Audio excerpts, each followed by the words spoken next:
श्री राम। शंखनाद में आपका स्वागत है। दोस्तों, आपने लव जिहाद, लैंड जिहाद और वोट जिहाद के बारे में तो सुना होगा। कोई डेमोग्राफी बदलने के लिए, कोई जमीन कब्जाने के लिए, तो कोई वोटों का ध्रुवीकरण करने के लिए इस्तेमाल होता है, ऐसे आरोप लगते हैं। लेकिन अब एक नई तरीके का जिहाद सुनने को मिल रहा है और वो है फ्लड जिहाद, यानी कि बाढ़ जिहाद। असम के मुख्यमंत्री हिमंत बिस्व शर्मा ने इसका जिक्र किया है। उन्होंने ये कहा है कि असम में फ्लड जिहाद किया जा रहा है। उन्होंने एक यूनिवर्सिटी पर इसका इल्जाम लगाया है, इसका आरोप लगाया है कि वो फ्लड जिहाद करके असम के लोगों को नुकसान पहुंचा रही है। ये फ्लड जिहाद है क्या? फ्लड जिहाद का मतलब है कि ऐसी स्थितियां पैदा करना जिससे किसी इलाके में बाढ़ आ जाए, जिससे किसी इलाके में ऐसी स्थितियां उत्पन्न हो जाए कि बारिश के कारण या नदियों के बहाव के कारण वहां पर पानी भर जाए, बाढ़ आ जाए और वहां के लोग उसकी चपेट में आ जाए बड़ी संख्या में। और आप देखते हैं कि असम में हर साल ऐसा हो रहा है कि वहां पर बाढ़ आती है, सैकड़ों लोग मारे जाते हैं, लाखों लोग विस्थापित होते हैं। और ये हर साल का है। जब भी मानसून का सीजन आता है, असम में उन लोगों की हालत खराब हो जाती है, स्थिति बिगड़ जाती है और उन्हें दूसरी जगह शिफ्ट किया जाता है। कई लोग अपनी जान गंवा देते हैं। अब हिमंत बिस्व शर्मा ने इसका कारण बताया है। उन्होंने इस तरफ ध्यान दिलाया है कि कैसे असम में बाढ़ की स्थितियां बनी हैं और इसकी वजह के तौर पर उन्होंने एक यूनिवर्सिटी का नाम लिया है, university of science and technology. Meghalaya में ये यूनिवर्सिटी स्थित है। USTM मेघालय भी इसे कहा जाता है। ये यूनिवर्सिटी रिभोई जिले में है और जोरबाट हिल्स का जो इलाका है, ग्रेटर जोरबाट हिल्स का इलाका, उसको भी ये यूनिवर्सिटी कवर करती है। उसके पहाड़ी इलाके इसके तहत आते हैं। मुख्यमंत्री हिमंत बिस्व शर्मा का आरोप ये है कि इस यूनिवर्सिटी में कटाई इस तरह की गई है पहाड़ों की कि जिस वजह से असम में बाढ़ के हालात बन जाते हैं। यानी कि असम की तरफ के इलाकों की तरफ पहाड़ों की कटाई की गई है। मेघालय की तरफ जो इलाके पड़ते हैं उनकी कटाई नहीं हुई है।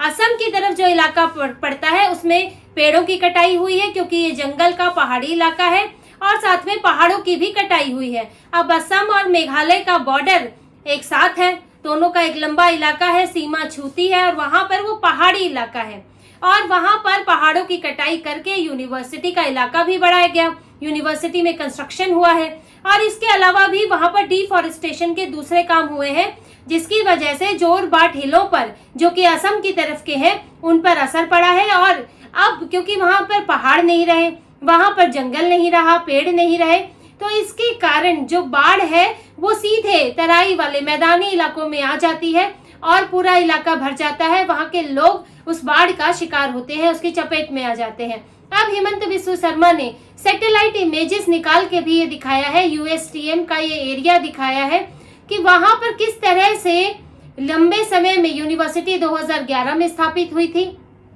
और तब से लेकर अब तक किस तरह से वहां पर कंस्ट्रक्शन हुआ है। और धीरे धीरे जो हरा भरा इलाका था वो मिट्टी भरे इलाके में बदलता गया। पीला इलाका आपको दिख रहा है और जो कि ये दिखा रहा है कि वहां से डिफॉरेस्टेशन, वहां पर जंगल कटे हैं, पेड़ कटे हैं और वहां पर पहाड़ भी काटे गए हैं। और ये काम यूनिवर्सिटी का एरिया में काफी लंबे समय तक होता रहा है ताकि यूनिवर्सिटी का एरिया बढ़ाया जा सके, उसके नए नए विभाग खुल सके और इस तरह से कटाई हुई है जिसका असर असम पर पड़ रहा है। और उन्होंने इसे फ्लड जिहाद क्यों कहा है? क्योंकि ये जानबूझकर हुआ है। ये मेघालय के इलाके में भी हो सकता था, लेकिन ये असम की तरफ हुआ है और वहां पर हर साल बाढ़ आती है जिसमें सैकड़ों लोग मारे जाते हैं। हिमंत बिस्व शर्मा ने इस यूनिवर्सिटी को लेकर एक और जानकारी दी है और ये जानकारी सिर्फ उन्होंने दी नहीं है, ये आप खुद भी देख सकते हैं कि ये यूनिवर्सिटी किस तरह बनी है। और ये जो आरोप लग रहे हैं वो ऐसे ही नहीं है, क्योंकि इस यूनिवर्सिटी का आधार ही इस्लामीकरण से जुड़ा हुआ है। आप देखेंगे कि ये यूनिवर्सिटी, जैसा कि हिमंत बिस्व शर्मा ने भी बताया, उन्होंने कहा कि यूनिवर्सिटी के गेट मक्का मदीना जैसे बने हैं। आप देख रहे हैं कि ये 3 गेट हैं जिनके ऊपर गुंबद बना है। अब ये एक यूनिवर्सिटी है, university of science and technology, विज्ञान और तकनीक से जुड़ी हुई यूनिवर्सिटी है और इसके गेट में ये 3 जाने के रास्ते हैं और तीनों के ऊपर गुंबद बना हुआ है जो कि मक्का मदीना को रिफ्लेक्ट करता है, मक्का मदीना जैसा दिखता है। यानी इसे एक धार्मिक रूप, एक मजहबी रूप देने की कोशिश हुई है कि कहने को तो नाम ऐसा है कि आपको पता नहीं चलेगा, लेकिन जैसे ही आप इस यूनिवर्सिटी के पास पहुंचेंगे आपको पता चल जाएगा, ऐसा लगने लगेगा कि ये यूनिवर्सिटी मुसलमानों की है, ये यूनिवर्सिटी एक धर्म विशेष, एक मजहब विशेष की है और यहाँ पर उसका बोलबाला है। वरना तो किसी भी यूनिवर्सिटी के गेट पर मजहबी निशान बनाने का क्या मतलब है।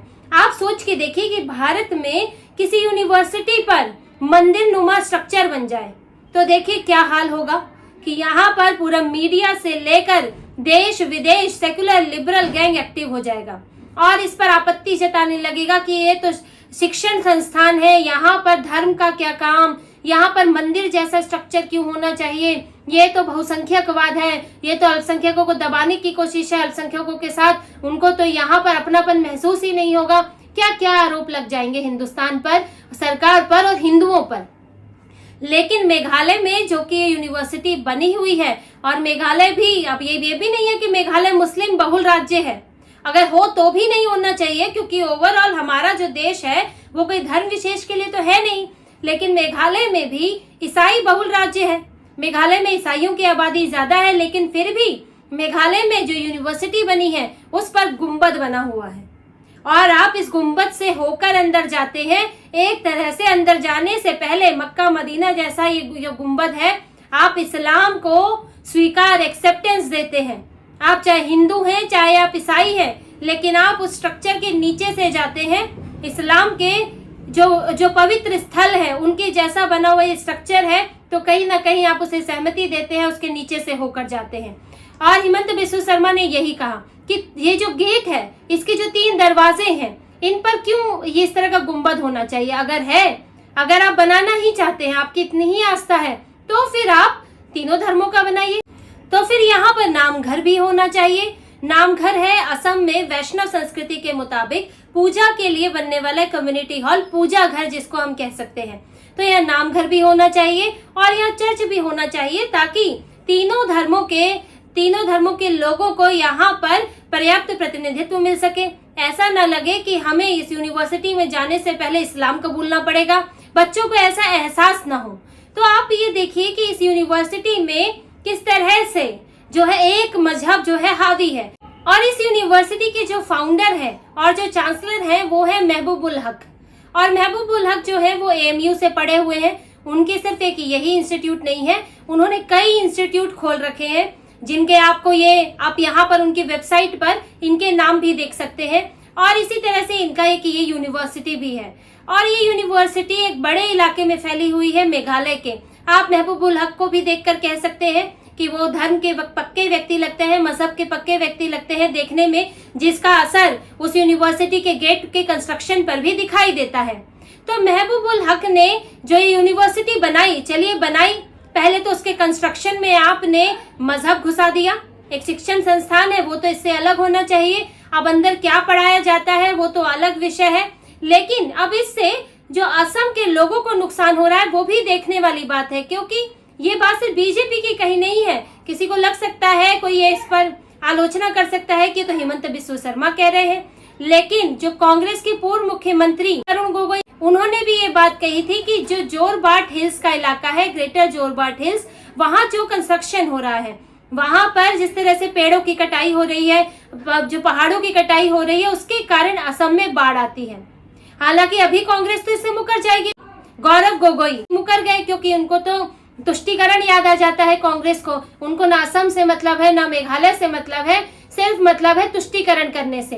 तो कांग्रेस अभी तो इससे मुकर जाएगी, लेकिन उनके पिछले मुख्यमंत्री ही वो ये बात जोरबाट हिल्स की बात कर चुके हैं। अब क्योंकि कांग्रेस तुष्टीकरण वाली पार्टी है, मुस्लिम वोट बैंक है, तो डायरेक्ट वो किसी का नाम नहीं ले सकते थे, लेकिन फिर भी जोरबाट हिल्स का जिक्र करके उस तरफ इशारा किया।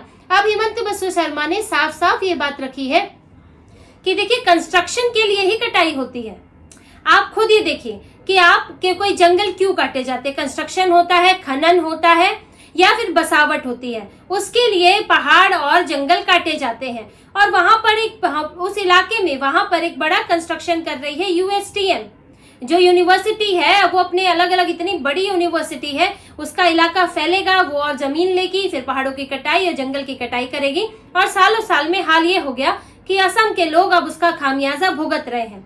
तो ऐसे में अब हेमंत बिस्व शर्मा ने ये साफ कर दिया है कि वो इस यूनिवर्सिटी के जो कंस्ट्रक्शन काम इसका चलता है उसके खिलाफ जो ग्रीन ट्रिब्यूनल है उसमें जाएंगे, एनजीटी में जाएंगे और इसके खिलाफ शिकायत करेंगे कि इसने किस तरह से एक पूरे राज्य को खतरे में डाल दिया है। असम बार बार सवाल उठता है, राहुल गांधी असम के लोगों से मिलकर आए जो कि बाढ़ पीड़ित थे, लेकिन राहुल गांधी ने अपने ही पुराने मुख्यमंत्री की बात नहीं सुनी। उन्होंने कभी ये वजह पर जाने की कोशिश की, बाढ़ आ रही है, बाढ़ में लोग मर रहे हैं, ये एक स्थिति है, लेकिन ये स्थिति बनी कैसे? अगर आप वो वजह खत्म नहीं करोगे तो बाढ़ हर साल आती रहेगी, सैकड़ों लोग मरते रहेंगे। इस साल भी 100 से ज्यादा लोग मर गए, लाखों लोग विस्थापित हो गए जो अभी बाढ़ आई है इस साल, और हर साल ये हो रहा है। इसीलिए अब इसके परमानेंट इलाज की जरूरत है कि जिन लोगों ने ये स्थितियां पैदा की, पहले तो उनके खिलाफ कार्रवाई हो और सही तरीके से इस मामले का निपटान हो साथ में, और अब ऐसी स्थितियां ना आगे पैदा हो कि असम को और नुकसान हो। तो इसी तरह की और खबरें और विश्लेषण आपके लिए लाते रहेंगे। हमसे जुड़े रहिए, सब्सक्राइब कीजिए, कमेंट कीजिए। बहुत बहुत धन्यवाद। जय श्री राम।